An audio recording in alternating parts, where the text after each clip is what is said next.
우리가 잘 알고 있듯이 마가의 다락방에서 약속하신 예수 그리스도께서 약속하신 성령을 받은 사람들이 교회로 모여져서 교회로 세워지게 되는 모습을 보여주고 있습니다. 예수 그리스도의 몸된 교회가 처음 세워졌을 때 어떤 모습인지, 성령 충만한 사람으로 말미암아 성령의 주권 아래서 교회가 세워지는 것, 예수 그리스도의 몸된 교회가 세워졌을 때 어떤 모습인지를 우리에게 보여주고 있습니다. 우리는 이 시간 이 말씀을 통해서 교회가 어떤 곳인지를 생각해 보기를 원합니다. 내 생각과 경험이 아니라, 때로는 세상 사람들이 정의 내리는 교회의 모습이 아니라 성령의 충만함 속에서 세워진 이 초대교회의 모습을 통해서 성경이 말하고 있는 교회의 모습이 무엇인지를 생각해 보는 시간이 되기를 소망합니다. 교회가 어떤 곳인지 우리가 살펴보기를 원하는데요. 먼저 이 성경에서 보여주고 있는 교회의 모습을 보면서 그 모습을 본 사람들이, 직접 그 시대의 초대교회의 모습을 본 사람들이 그 모습을 보며 어떻게 반응하고 있는지를 오늘 본문은 우리에게 보여주고 있습니다. 43절 말씀인데요. 사람마다 두려워하는데 라고 말하고 있습니다. 우리가 살펴볼 교회의 모습을 보면서 사람들이 두려워했다라는 겁니다. 여러분, 두려움이라고 하면은 우리가 일차적으로는 좀 부정적인 느낌을 받게 되는데, 사실은 부정적인 두려움만이 있는 것은 아닙니다. 이 두려움 안에는 긍정적인 두려움도 존재한다라는 겁니다. 예를 들어서 우리가 왜 신호등을 지키는 것입니까? 신호등을 지키지 않고 그 신호를 무시하면 사고를 당할 수 있다라는 두려움이 내 마음 가운데 있기 때문에 그 두려움 때문에 신호를 지키게 되는 것 아닙니까? 이 사람들이 초대교회의 모습을 보면서 두려워하고 있습니다. 이 두려움은 긍정적인 두려움입니다. 왜냐하면 이 나중에 47절에서 우리가 살펴보겠지만, 이 두려운 그 감정으로 끝나는 것이 아니라 그 두려운 감정을 들게 만들었던 교회를 칭송하게 만드는 두려움이었기 때문입니다. 예수 그리스도를 믿지 않아 구원받지 못하면 안 된다라는 두려움을 주었다라는 겁니다. 저 사람들, 예수가 그리스도이심을 믿는 자들, 복음이신 예수 그리스도의 몸된 교회가 진짜구나라는 마음을 가지게 만들었다라는 겁니다. 하나님께서는 세상을 향해 두려움을 줄 수 있는 초대교회에게 날마다 구원받은 자들을 더하게 해주시는 은혜를 허락하셨습니다. 초대교회는 세상을 향해 두려움을 줄 수 있는 교회였습니다. 그렇다면 세상이 두려워하는 교회는 어떤 모습일까? 세상을 향해 두려움을 줄 수 있는 교회의 모습은 어떤 모습일까? 우리는 오늘 본문을 통해서 그 모습을 생각해 보고자 합니다. 43절 말씀을 다시 한번 읽어보겠는데요. 사람마다 두려워하는데 사도들로 말미암아 기사와 표적이 많이 나타나니. 사람들이 교회의 모습을 보고 두려워하는데 특별히 어떤 모습이라고 말하고 있습니까? 사도들로 말미암아 기사와 표적이 많이 나타나고 있다라고 기록하고 있습니다. 여러분, 기사와 표적이 무엇입니까? 예수님께서 공생의 3년간 보여주신 많은 일들을 우리는 떠올릴 수 있습니다. 귀신을 쫓아내시고 중풍병자를 고쳐주시고 나병 환자를 고쳐주시고 수많은 병자들을 고쳐주셨던, 심지어 죽은 자도 다시 살리셨던 그 기사와 표적들을 생각할 수 있습니다. 풍랑을 잔잔케 하셨고 떡 5개와 물고기 2마리로 수많은 사람들을 먹이고도 남았던 그 놀라운 표적과 기사를 생각할 수 있습니다. 이 같은 기사와 표적을 예수 그리스도께서 보여주셨던 그 기사와 표적을 사도들이 나타내고 있다는 것을 보여주고 있습니다. 여러분, 그런데 중요한 것은 이 기사와 표적은 사실 모양에 지나지 않는다라는 겁니다. 사실 기사와 표적은 여러 가지 모습으로 중풍병자를 고치시고 나병 환자를 고치시고 배불리 먹이시는 그 여러 가지의 모습을 통해서 나타내고자 하는 것이 무엇인지가 더 중요하다라는 겁니다. 여러분, 예를 들어 결혼기념일날 배우자가 선물을 사줘요. 그 선물이 중요합니까? 아니면 그 선물을 전하는 그 마음이 중요합니까? 입술로는 마음이라 하시는데 표정은 마음이라뇨. 선물도 중요하지 않은 표정으로 보시는데 제가 예를 잘못 든 것 같습니다. 적어도 선물은 아니라 치고 적어도 기사와 표적은 여러 가지 모양이 다양한 모양이 있지만 그 모양이 중요한 것이 아니라 그 기사와 표적을 통해서 나타내고자 하는 것이 무엇인지가 더 중요하다라는 겁니다. 그렇다면 그것이 무엇일까? 기사와 표적이 나타내는 것은 무엇일까? 사도행전 2장 22절의 말씀입니다. 이스라엘 사람들아 이 말을 들으라. 너희도 아는 바와 같이 하나님께서 나사렛 예수로 큰 권능과 기사와 표적을 너희 가운데 베푸사 너희 앞에서 그를 증언하셨느니라. 기사와 표적은 많은 사람들에게 예수가 그리스도이심을 나타내기 위해서 하나님께서 베푸신 일이다라는 것입니다. 우리를 구원하시기 위해 이 땅에 오신 예수 그리스도께서, 예수님께서 하나님의 아들이시오 우리를 구원하실 그리스도라는 것을 나타내시기 위해서 하나님께서 수많은 기사와 표적을 통해서 나타내셨고 그 모습을 본 사람들이 두려워했다라는 겁니다. 정리하면 초대교회도 기사와 표적으로 예수님이 우리를 구원하시기 위해 이 땅에 오신 하나님의 아들 그리스도라는 사실을 나타내는 교회였다라는 겁니다. 초대교회가 예수가 그리스도이심을 나타내는 교회였고 사람들은 그 모습을 보며 두려워했다라는 것입니다. 사랑하는 성도 여러분, 저는 우리 성문교회도 기사와 표적이 나타나는 교회로 부르셨고 마땅히 그런 교회가 되어야 하는 줄 믿습니다. 예수가 그리스도이심을 세상에 나타내는 교회가 되기를 소망합니다.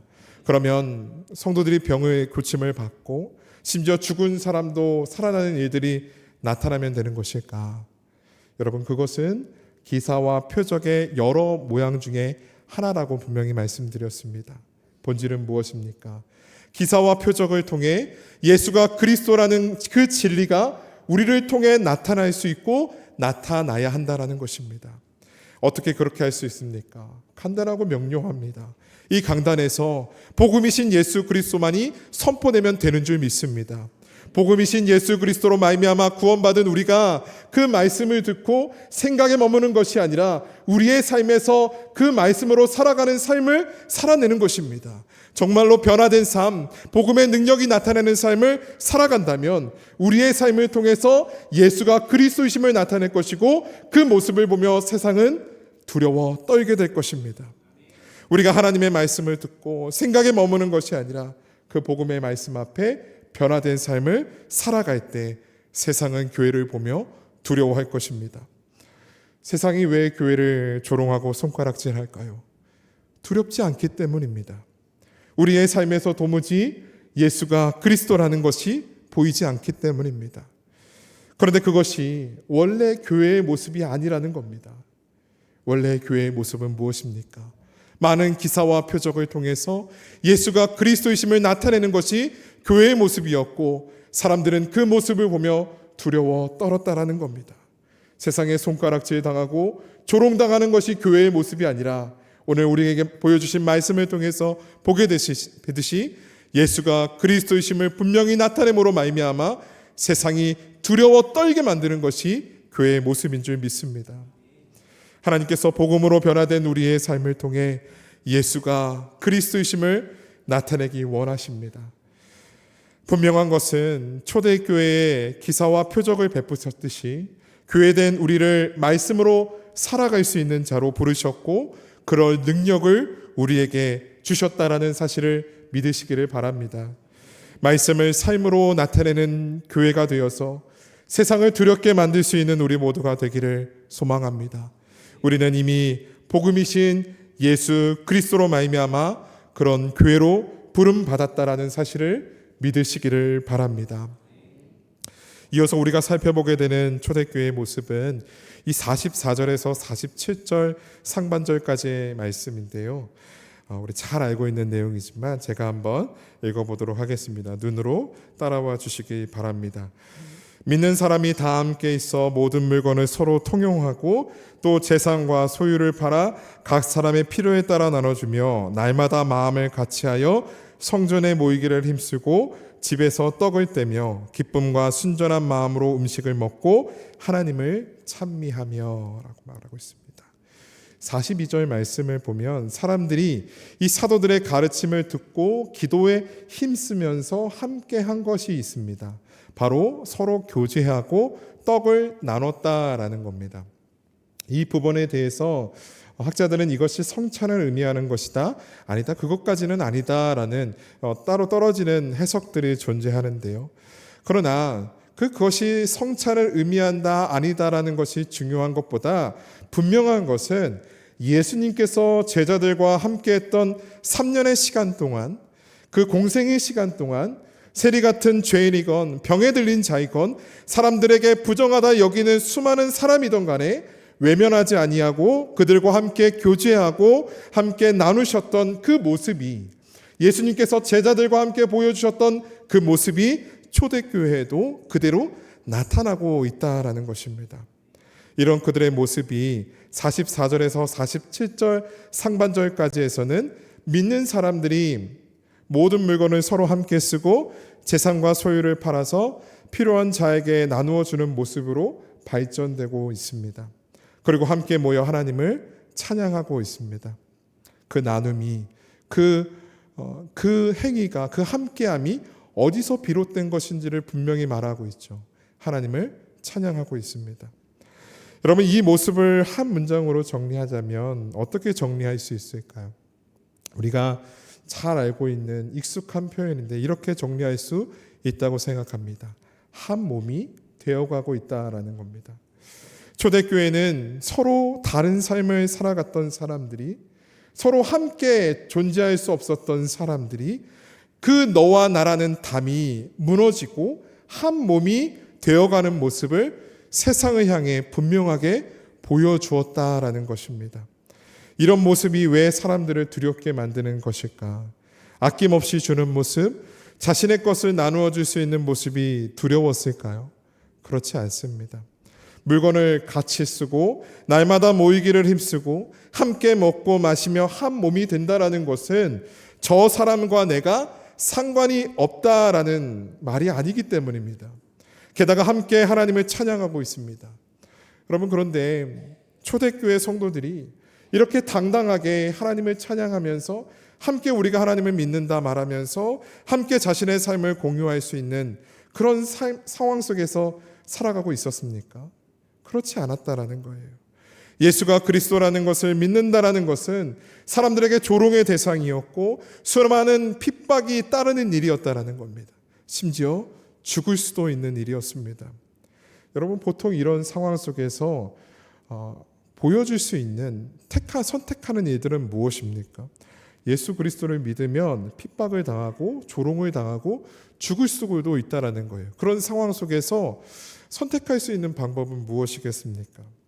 나 혼자 내 집에서 예수님을 믿으면 되는 건 아닙니까? 나는 옆집에 살던 사람들이 예수님을 믿었다라는 사실 때문에 핍박을 당한다면 내가 모른 채 눈 덮으면 되는 것 아닙니까? 나는 그 사람과 함께한 적이 없다고, 나는 그 사람과 상관없다 말하면 되는 것 아닙니까? 예수님을 부인했던 베드로처럼 말입니다. 그런데 초대교회가 어떤 모습을 보여주고 있습니까? 저 사람은 나와 상관이 있습니다. 나와 저 사람은 한 몸입니다. 저 사람을 조롱할 것이면 나도 조롱하시고 저 사람을 죽일 것이면 나도 죽이십시오라고 나타내고 있다는 겁니다. 초대교회는 도무지 그럴 수 없는 상황 속에서 나와 저 사람은 함께 예수 그리스도를 믿는 한 몸입니다라고 고백하는 공동체였다라는 것입니다. 그리고 그 모습을 보며 사람들은 두려워했습니다. 사랑하는 성도 여러분, 우리는 이런 교회로 부름을 받았고 이런 교회가 되어야 하는 줄 믿습니다. 세상은 우리에게 인생은 각자 살아가는 것이라고 말합니다. 개인주의가 가장 현명한 삶이라고 말합니다. 그것이 행복한 삶이라고, 그것이 현명한 삶이라고 말합니다. 혼자 살아가는 것, 그것이 현명하다 말합니다. 다른 사람과 무엇인가로 엮이는 것이 참 불편한 일이다라고 말합니다. 심지어 결혼을 하고 가정을 이루는 것도 불행한 일이다라고 말하는 것이 이 시대의 풍조 아닙니까? 교회는 그런 세상을 향해 두려움을 줄 수 있어야 하는 줄 믿습니다. 혼자 살아가는 삶이 참으로 불행한 삶이라는 것을 깨닫게 할 수 있어야 합니다. 나와 내가 상관 있는 존재로서 한 몸이 되어서 세상이 줄 수 없는 평안과 기쁨을 함께 누리는 모습을 통해서 세상을 향해 두려움을 줄 수 있는 교회가 되어야 하는 줄 믿습니다. 여러분, 머리 대신 예수 그리스도의 한 몸이 되는 교회, 세상이 두려워하는 교회로 세워질 수 있는 우리 모두가 되기를 소망합니다. 마지막으로, 세상이 두려워하는 교회는 어떤 교회일까? 어떤 모습을 보여주고 있기에 사람들이 이렇게 두려워하고 있을까? 초대교회는 사도들로 말미암아 나타나는 기사와 표적을 통해서 예수 그리스도께서 하나님의 아들이심을 나타내고 서로의 것을 아낌없이 나누며 모이기를 힘쓰는 모습을 통해서 나와 저 사람이 상관없는 존재가 아니라 한 몸이라는 것을 나타내는 교회였습니다. 그런 모습을 보면서 사람들이 두려워했습니다. 여러분, 이 두려움은 앞서 말했듯이 긍정적인 두려움이라고 말씀드렸습니다. 왜 그렇습니까? 이 두려움으로 말미암아 사람들이 어떻게 행동하고 있습니까? 분명하게 기록되어 있는데요. 47절 중반절의 말씀입니다. 온 백성에게 친송을 받으니, 두려워하던 사람들이, 교회를 보고 두려워하는 사람들이 교회를 칭송하고 있다는 겁니다. 교회가, 그 모습을 보여주는 교회가 많은 사람들에게 칭송을 받고 있습니다. 여기서 칭송이라고 번역된 단어를 우리가 한번 살펴보아야 하는데요. 이 번역된 단어가 가지고 있는 뜻, 이 원어는 어떤 단어일까? 그래도 많은 헬라어 중에 굉장히 익숙하고 많이 들어보셨을 이 단어의 원형이 이 칭송이라는 단어로 번역되었는데요. 카리스라는 단어입니다. 어떤 단어인지 아시나요? 카리스. 은혜라는 뜻을 가지고 있는 단어죠. 많은 사람들이 이 초대교회의 모습을 보면서 참 은혜롭다라는 마음을 가지게 되었다라는 거예요. 초대교회를 향해서 참 은혜롭다라고 말을 했다라는 거예요.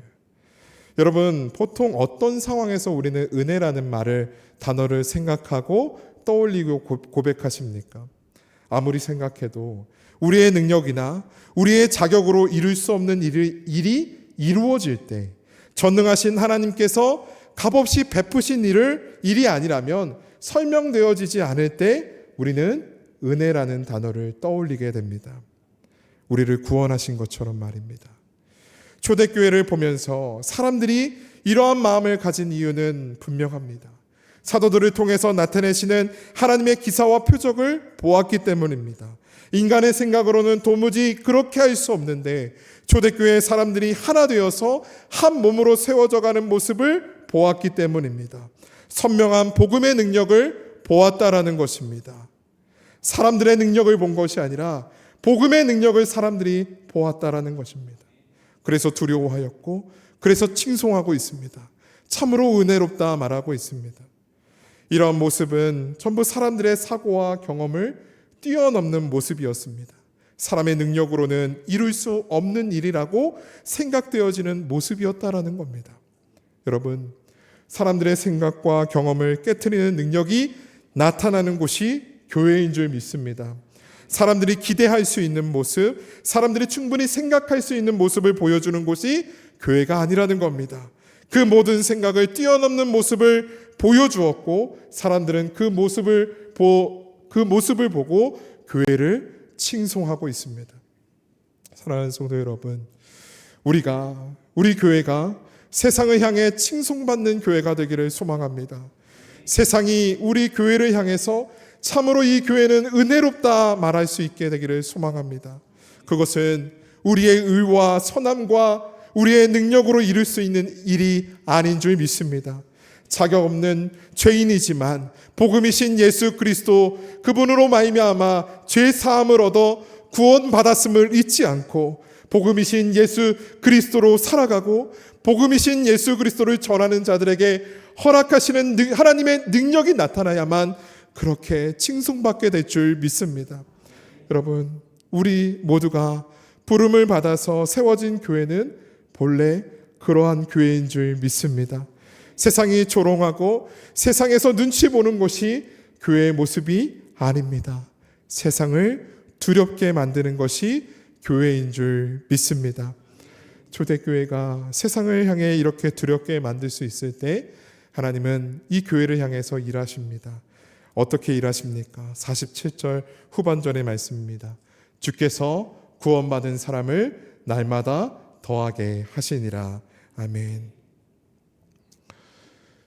수요예배 때마다 이 사도행전 말씀을 통해서 이 사도행전 말씀으로 부교육자분들이 순서대로 말씀을 전하고 있는데, 굳이 주일 오후 찬양 예배 때 사도행전 말씀을 전하고자 했던 마음은 하나님께서 한 가지 마음을 주셨기에 이 말씀을 준비하게 되었는데요.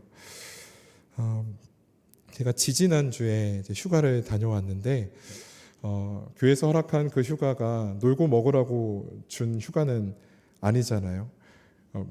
물론 놀고 먹었지만 재밌게 놀고 맛있는 거 먹고 보냈지만, 그래도 그 휴가가 그냥 주어진 휴가가 아니라는 생각에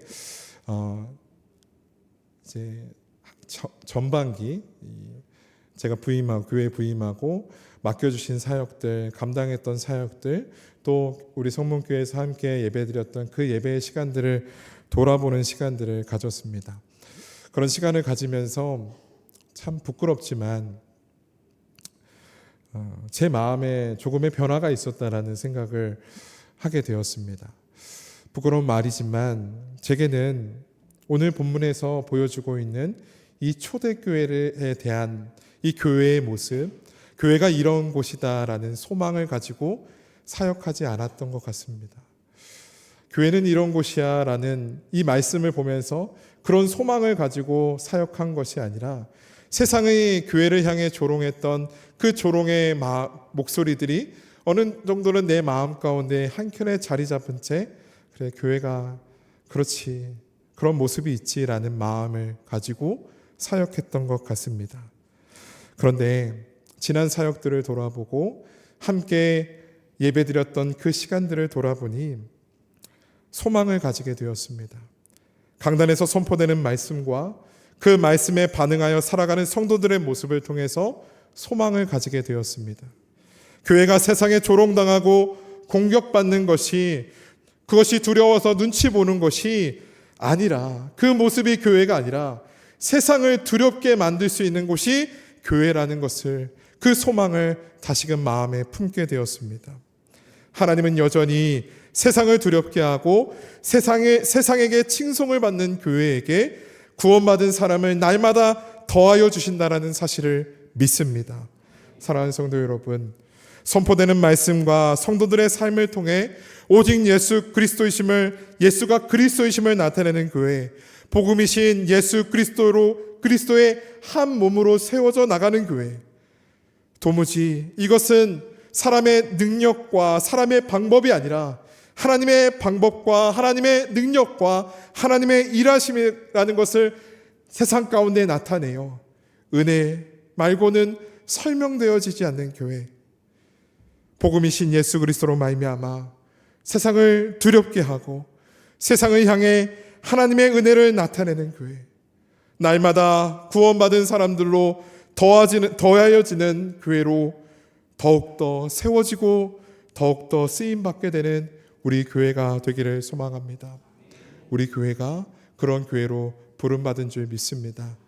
복음으로 세워진 교회, 복음 안에서 한 몸으로 세워지는 교회, 세상이 기대할 수 있는 모습이 아니라 세상이 감당할 수 없는 그 모습, 하나님의 은혜 아니면 설명되어지지 않는 모습을 세상 가운데 보여주어 세상을 두렵게 할 수 있는 교회, 세상의 칭송을 받는 교회, 하나님께서 일하셔서 오늘도 날마다 더하여 주시는 구원받은 자들로 가득 넘쳐나는 복된 교회가 되기를 소망합니다. 함께 그 교회를 세워나가는 일 가운데 쓰임받을 수 있는 우리 모두가 되기를 소망합니다.